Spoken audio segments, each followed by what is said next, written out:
Hello and what's up dear students, कैसे हैं आप सभी। I hope you all are fine and doing very very well. Myself Shamim, I welcome all of you on my YouTube channel brainstorming knowledge. और आज की इस class में हम क्लास 8 साइंस का चैप्टर नंबर 11 जो है लाइट, इसकी एक्सरसाइज करने वाले, इसके टेक्सचुअल क्वेश्चन सारे के सारे मैं एक्सप्लेन करके आपको दिखाने वाला हूँ।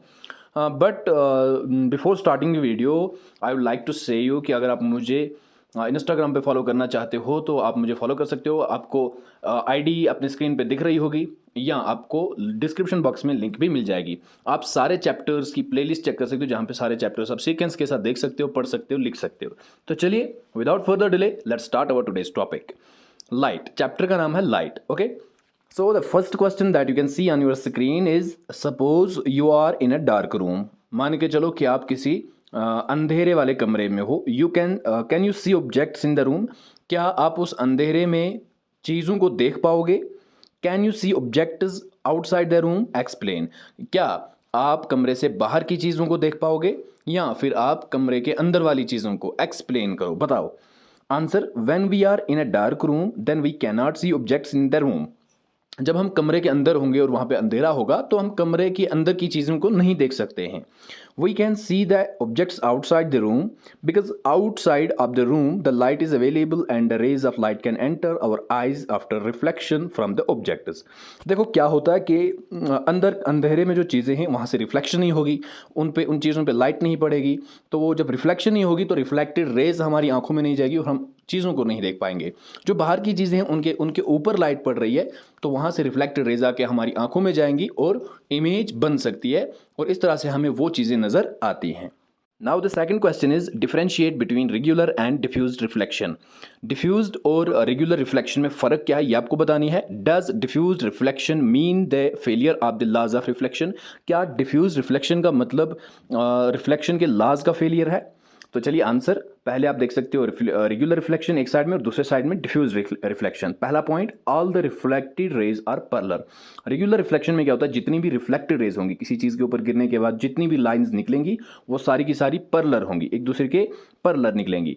डिफ्यूज में क्या होता है, the reflected rays are not parallel. वहाँ पे पैरेलल नहीं होती हैं, वो इंटरसेक्ट हो जाती हैं, भाग जाती हैं दूर एक दूसरे से। तो डिफ्यूज रिफ्लेक्शन का मतलब कि जिसमें लाइट रिफ्लेक्टेड रेज जो है पैरेलल नहीं होती हैं। दूसरा point, it occurs on a smooth and polished surface. Regular reflection जो है कोई पॉलिश्ड जो होगी, जैसे ग्लास है या सीमेंट किया होगा, पॉलिश की होगी, पेंट किया होगा, कोई ऐसी स्मूथ चीज़ जो होगी उस पर रेगुलर रिफ्लेक्शन होती है।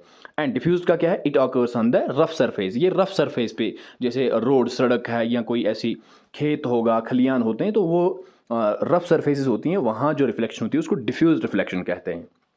तीसरा point, reflected rays are in one direction. Regular reflection में जितनी भी रिफ्लेक्टेड रेज होती हैं, चीज़ों के ऊपर लाइट गिरने के बाद जिस डायरेक्शन में जाती हैं, सब लाइट्स की, सब रेज की एक ही डायरेक्शन होती है। और डिफ्यूज में क्या होता है, reflected rays are scattered in different directions. जो रिफ्लेक्टेड रेज होती हैं वो स्कैटर हो जाती हैं, वो दूर दूर भाग जाती हैं।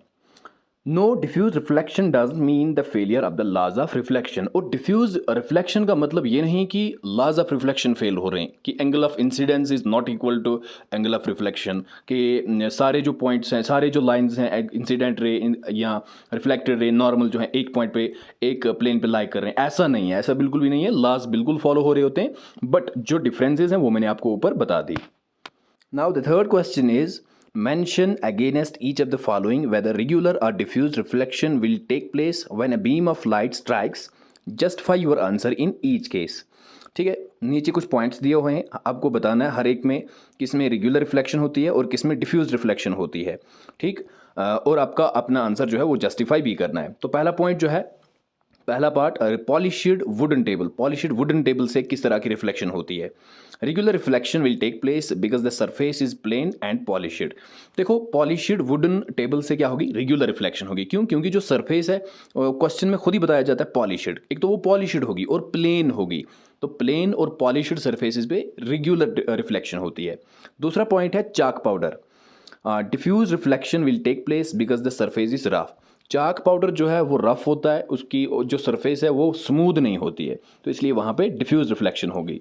Number third is cardboard surface. Cardboard surface जो है वहाँ पे डिफ्यूज रिफ्लेक्शन होगी। Diffuse reflection will take place because the surface is rough.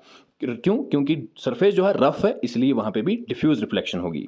Fourth point, marble floor with water spread over it, marble लगे हुए हैं, ठीक है, फर्श में, और उसके ऊपर पानी है, तो वहाँ पे क्या होगी, regular reflection will take place because the surface is smooth and plane. एक तो सरफेस प्लेन है और स्मूथ है, इसलिए वहाँ पे रेगुलर रिफ्लेक्शन होगी। बहुत आसान है, बहुत छोटे छोटे से हैं। नेक्स्ट इज मिरर, मिरर, ठीक है, जिसमें हम अपना चेहरा देखते हैं, आईना जिसको हम कहते हैं। Regular reflection will take place because the surface is plane and polished, वहाँ पे भी रेगुलर रिफ्लेक्शन होगी और रीजन सेम है वहाँ पे भी। पीस ऑफ पेपर, पेपर का एक piece, diffuse reflection will take place because the surface is rough, ठीक है, पेपर पे डिफ्यूज रिफ्लेक्शन होगी, क्यों, क्योंकि जो सरफेस है वो रफ है। Question number 4, state the laws of reflection. अब आपको रिफ्लेक्शन के लॉज बताने हैं। रिफ्लेक्शन के लॉज कौन कौन से हैं, देखिए, the laws of reflection are, दो लॉ हैं रिफ्लेक्शन के। फर्स्ट वन क्या है, the incident ray, the normal and the reflected ray all lie in the same plane. तीनों, इंसिडेंट रे, नॉर्मल और रिफ्लेक्टेड रे, तीन रेज होती हैं जो एक ही प्लेन पे लाई करती हैं। ये पहला लॉ है, पहला कानून है रिफ्लेक्शन का। दूसरा, the angle of incidence is equal to the angle of reflection. Angle of incidence जो है वो हमेशा एंगल ऑफ रिफ्लेक्शन के बराबर होता है। ये दो लॉज आपको याद रखने होंगे, ये दो लॉज हैं। एक्सप्लेन टॉपिक्स जो हैं वो अलग वीडियोस में है, और ये एक्सरसाइज है, आपके क्वेश्चन आंसर्स हैं, बस आपको इनको थोड़ा सा अंडरस्टैंड करना है और अपनी कॉपी पे लिखना है। Now the fifth question is describe an activity to show that the incident ray, the reflected ray and the normal at a point of incidence lie in the same plane। अब आपको fifth question में क्या है, पहला जो law है, पहला जो लॉ है रिफ्लेक्शन का, वो एक्सप्लेन करना है। एक्टिविटी के जरिए आपको वो पूरा प्रूव करना है एक्सपेरिमेंट के जरिए, ठीक। तो इसके लिए क्या क्या चीज़ें चाहिए, मटेरियल क्या चाहिए, प्रोसीजर क्या रहेगा, एक्टिविटी क्या है, ये सारी चीज़ें मैं आपको बताने वाला हूँ, और एट द एंड में फिगर भी आपको दिखाऊंगा, ठीक है। एक स्लाइड में मैं आपको दोनों फिगर्स नहीं दिखा सकता, तो पहले मैं इसको थ्योरेटिकली आपको बताता हूँ। सबसे पहले एक्टिविटी क्या है, to show that the incident ray, reflected ray and normal at the point of incidence lie in the same plane. हमें ये एक्टिविटी करनी है, हमें ये दिखाना है कि इंसिडेंट रे, रिफ्लेक्टेड रे और नॉर्मल ये सारे एक ही प्लेन पे लाई करते हैं। दूसरा, मटेरियल्स रिक्वायर्ड, हमें चाहिए क्या क्या, एक प्लेन मिरर चाहिए, एक होल्डर चाहिए, एक रे बॉक्स चाहिए, और भी कुछ चीज़ें चाहिए।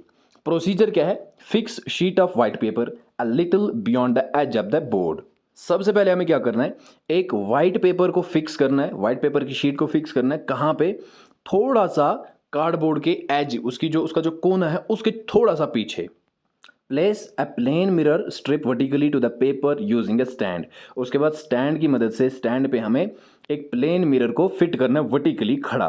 थ्रो लाइट फ्रॉम अ रे बॉक्स ऑन द मिरर, और रे बॉक्स से हमें लाइट डालनी है इस मिरर के ऊपर, शीशे के ऊपर। लुक एट द रिफ्लेक्टेड रे, और वहाँ से मिरर से जब रे वापस आएगी, रिफ्लेक्ट होगी, तो उस रे की तरफ हमें देखना है, ख्याल रखना है।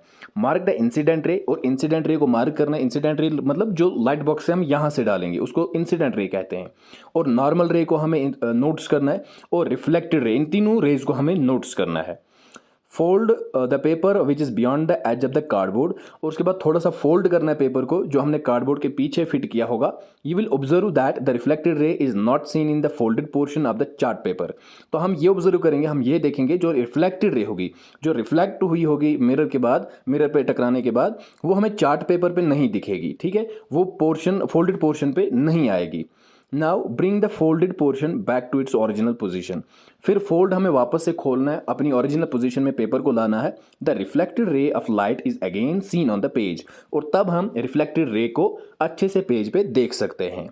अच्छा जी, तो अब ये आप फिगर जो है, डायग्राम जो है देख सकते हैं।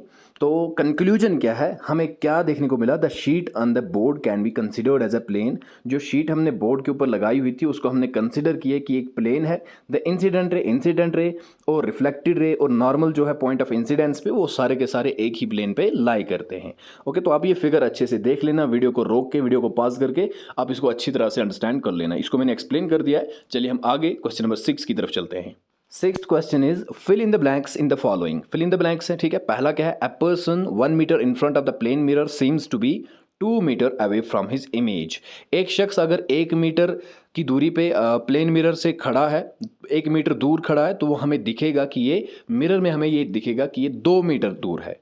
Okay, number second, if you touch your left ear with the right hand in front of the plane mirror, it will be seen in the mirror that your right ear is touched with left hand।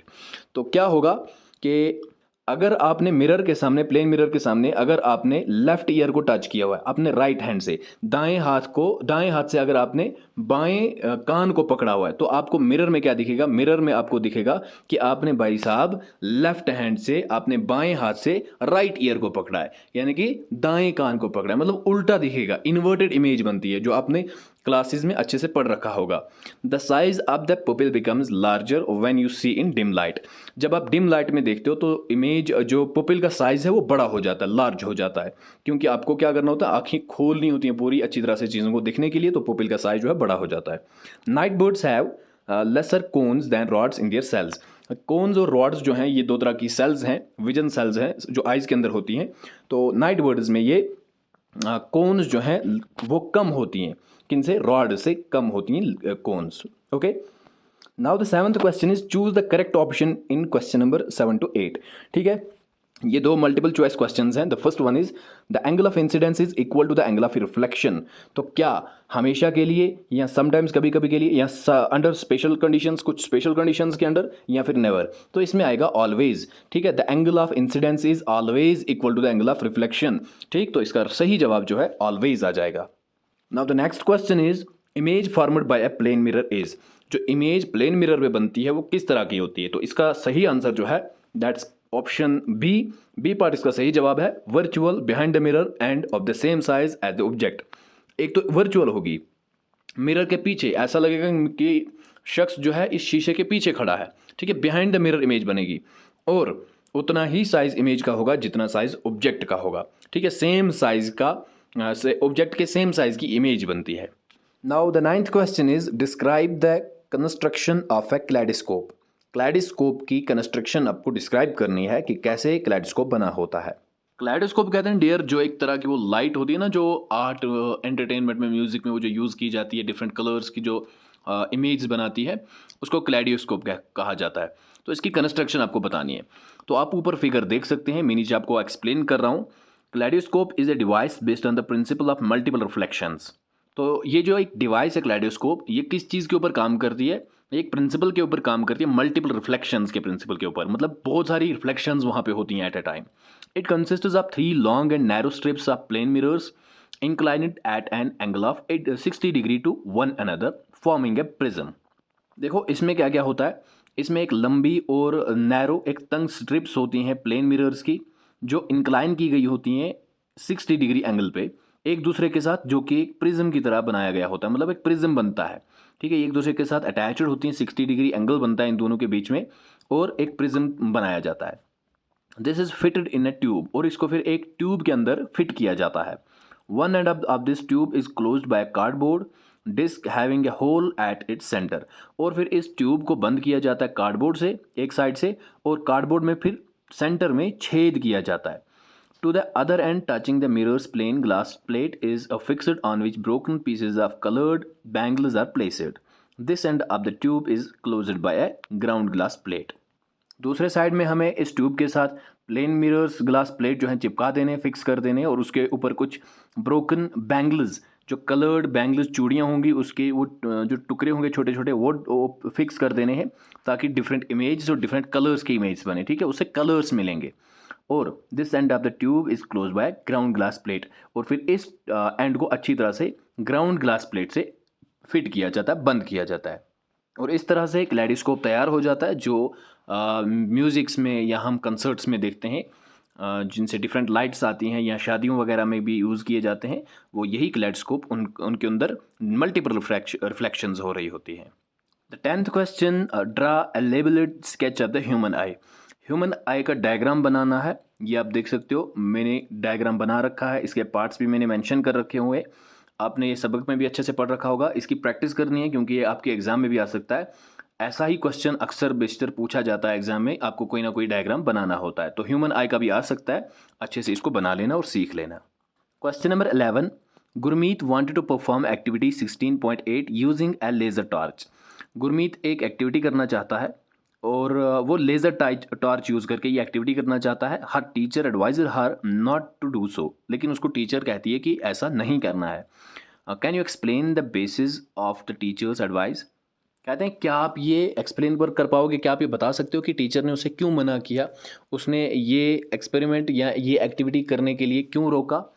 Answer, teacher has advised Gurmeet not to do so because laser light is very harmful for her eyes and can cause a permanent defect in the eye. Teacher ने गुरमीत को ऐसा नहीं करने दिया, क्यों? क्योंकि laser light जो है बहुत ही ख़तरनाक होती है आँखों के लिए, और इससे आँखें पूरी परमानेंटली डिफेक्ट भी हो सकती हैं।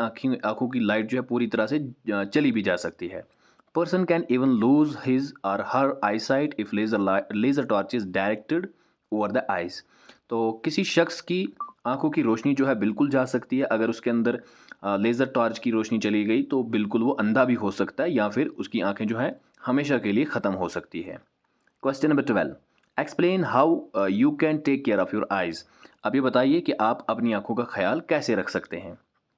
Answer, eyes are very precious, we must take proper care of them, we must always sit straight while reading और राइटिंग।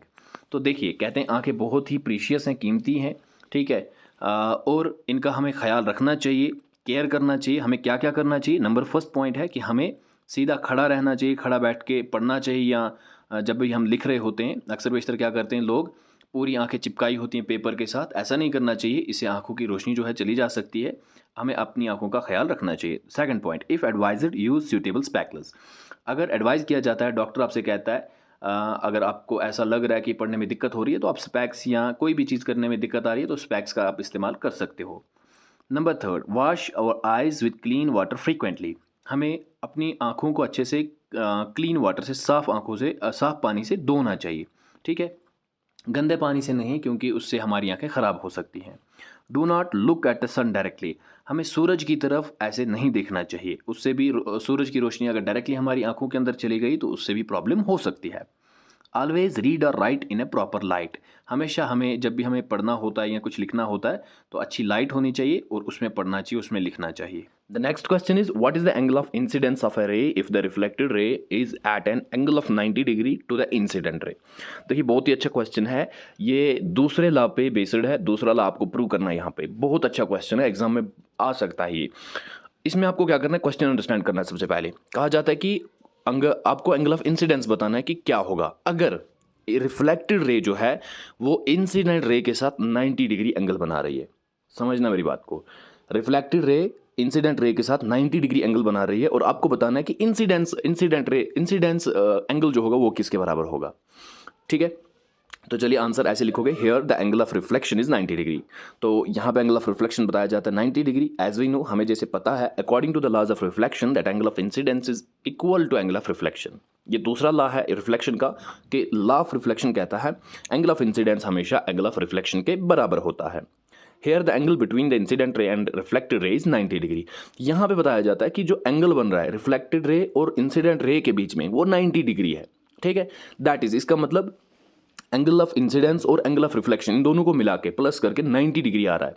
सिंस यहाँ से हमें यह भी पता है कि एंगल ऑफ इंसिडेंस जो है वो एंगल ऑफ रिफ्लेक्शन के बराबर है, वी कैन राइट, हम ऐसे भी लिख सकते हैं एंगल आई प्लस एंगल आई, यानी कि एंगल आर के बदले भी हम एंगल आई लिखेंगे, वो दोनों 90 के बराबर हैं। Angle I plus angle I होता है 2 angle I is equal to 90, और 2 इस साइड में जाएगा तो डिवाइड करेगा 90 को, मिलेगा 45। एंगल ऑफ इंसिडेंस जो है वो आएगा 45 डिग्री, ठीक है। एंगल ऑफ इंसिडेंस 45 डिग्री होगा और एंगल ऑफ रिफ्लेक्शन जो होगा नॉर्मल से वो भी 45 डिग्री होगा। The next question is, how many image of a candle will be formed if it is placed between two parallel plane mirrors separated by 40 centimetre. अगर दो प्लेन मिरर्स को 40 centimetre की दूरी पे रखा जाए, एक दूसरे पैरेलल रखा जाए, तो उसके बीच में अगर कैंडल रखी जाए, ठीक है, शम्मा रखी जाए, तो आपको बताना है कितनी इमेज बनेंगी। Answer, here mirrors are placed parallel to each other 40 centimetre apart, therefore the infinite number of image will be formed. तो ये पॉइंट आपको याद रखना है कि अगर मिरर्स को, प्लेन मिरर्स को हम पैरेलल रखें एक दूसरे के और एक दूसरे से 40 सेंटीमीटर दूर रखें, ठीक है, और उसके बीच में कोई भी ऑब्जेक्ट अगर हम रखते हैं तो उसकी इनफाइनाइट नंबर ऑफ इमेज बनती हैं, बहुत सारी इमेज बनती हैं, अनगिनत इमेज बनती हैं। Now the 15th question is, two mirrors meet at right angles. A ray of light is incident on one at an angle of 30 degree as shown in figure 16.19. Draw the reflected रे from the second mirror. आप ये नीचे शक्ल देख सकते हो, दो mirrors जो हैं ये मिल रहे हैं एक राइट एंगल पे 90 डिग्री पे। नीचे आप फिगर देख सकते हैं, ये क्वेश्चन फिगर है आपकी। और रे ऑफ लाइट जो है incident on the one at an angle of 30 degree. आप देख सकते हैं कि एक इंसिडेंट रे आ रही है और वो 30 डिग्री एंगल बना रही है। ड्रा द रिफ्लेक्टेड रे फ्रॉम द सेकंड मिरर। दूसरे मिरर से आपको रिफ्लेक्टेड रे बनानी है कि जो रिफ्लेक्टेड रे होगी, रिफ्लेक्ट होगी दूसरे वाले मिरर से। सो इसका आंसर आप ये देख सकते हैं कैसे। पहले 30 डिग्री जो एंगल ऑफ इंसिडेंस था वो रिफ्लेक्ट होगा 30 डिग्री पे, और जो एंगल ऑफ इंसिडेंस होगा दूसरे मिरर पे वो होगा 60 डिग्री, और रिफ्लेक्टेड रे जो जाएगी ऊपर वो भी एंगल 60 डिग्री के साथ जाएगी। तो 60 डिग्री एंगल ऑफ रिफ्लेक्शन होगी दूसरे मिरर में। ये फिगर जो है इसको अंडरस्टैंड करना है अच्छे से, और ये आपकी आंसर फिगर हो जाएगी। Now the 16th question is, Boojho stands at a just on the side of a plane mirror as shown in figure. Can he see himself in the mirror? Also, can he see the image of the objects situated at P, Q and R? बोजो एक mirror के आगे खड़ा है, आप ये देख सकते हैं बोजो ए पे खड़ा है, ठीक है। नीचे मिरर है, ये ए पोजीशन पे खड़ा है। कहते हैं क्या ये अपनी शक्ल इस मिरर में इस शीशे में देख सकता है, और क्या ये इन पॉइंट्स की शक्ल देख सकता है, इनकी इमेज देख सकता है। पी, क्यू और आर जो पॉइंट्स आपको नज़र आ रहे हैं, क्या ये इस प्लेन मिरर में इनकी इमेज देख पाएगा? No, Bojo cannot see himself in the mirror. He can see the image of the object at P and Q but not of R. बोजो एक तो अपनी शक्ल नहीं देख सकता, क्यों? क्योंकि आप डायग्राम से समझ सकते हैं मिरर थोड़ा राइट साइड में है और बोजो जो है खुद लेफ्ट साइड में है, ठीक है। इसकी इमेज मिरर में नहीं आ सकती है। और पी और क्यू को ये देख सकता है, लेकिन आर को ये नहीं देख पाएगा, क्योंकि आर की जो लाइन जो है मिरर को टच नहीं कर रही है। इसलिए जो बाकी 3 पॉइंट्स हैं, वो 2 पॉइंट्स हैं वो मिरर को टच कर रहे हैं, उन दोनों को ये देख सकता है। लेकिन ए और आर की पोजीशन को ये नहीं देख पाएगा, क्योंकि ये दोनों लाइंस इस प्लेन मिरर को टच नहीं कर रही है।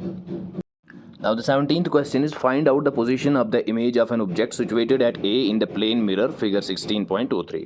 इस मिरर में आपको बताना है कि इनकी पोजीशंस क्या होंगी, पहली की बोजो की और ए की। ये आप नीचे डायग्राम अच्छे से देख सकते हो, और नीचे क्वेश्चंस हैं, मैं आपको वो दिखाता हूँ। आप पहले ए की दिखिए, ए की पोजीशन कहाँ पे होगी, फिर बताना है बी की कहाँ पे होगी और सी की कहाँ पे होगी। Can Paheli at B see this image. कहते हैं क्या पहली जो बी पॉइंट पे है वो इस इमेज को देख पाएगी? Yes, Paheli can see the image of A. बिल्कुल सही, पहली जो है इमेज ए की देख पाएगी।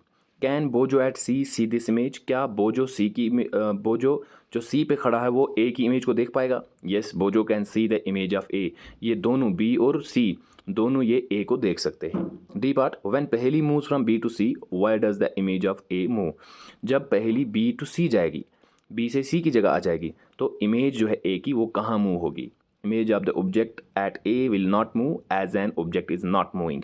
इमेज जो है ए की वो मूव नहीं होगी, ठीक है। बी चाहे कितना भी मूव कर ले खुद को, लेकिन ए की इमेज मूव नहीं होगी, क्योंकि ऑब्जेक्ट जो है वो स्टैटिक है, वो एक जगह पे है, तो उसकी इमेज भी मूव नहीं होगी, वो वहीं पे रहेगी।